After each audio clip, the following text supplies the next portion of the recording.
மதுரை அருகே கிரனைட் குவாரிகளில் நரபலி கொடுக்கப்பட்டதாக எழுந்த புகாரில் தோண்டி எடுக்கப்பட்ட 4 எலும்புக்கூடுகள் DNA எனப்படும் மரபணு சோதனைக்கு அனுப்பி வைக்கப்பட்டுள்ளன.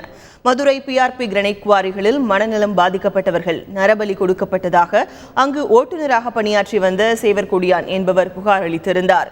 இதனைத் தொடர்ந்து விசாரணை அதிகாரி சகாயத்தின் முன்னிலையில் மேலூரை அடுத்த சின்னமலப்பட்டியில் உள்ள ஒரு இடத்தில் தோண்டும் பணி மேற்கொள்ளப்பட்டது. அப்போது 4 எலும்புக்கூடுகள் கண்டெடுக்கப்பட்டன.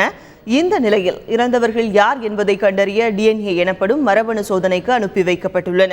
இதனிடையே நரபலி தொடர்பான விசாரணை தமக்கு திருப்தி அளிப்பதாக இதுகுறித்து புகார் அளித்தவரான சேவர்கொடியான் தெரிவித்துள்ளார்.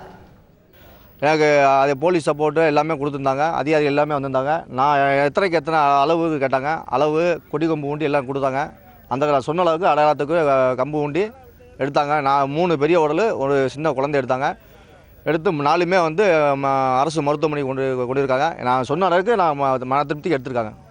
இதனிடையே கிரனைட் முறைகேடு தொடர்பான விசாரணை இறுதிக்கட்டத்தை எட்டியுள்ளதால் பொதுமக்களிடமிருந்து இனி புகார் மனுக்கள் பெறப்படாது என்றும் சகாயம் விசாரணை குழுவினர் தெரிவித்துள்ளனர்.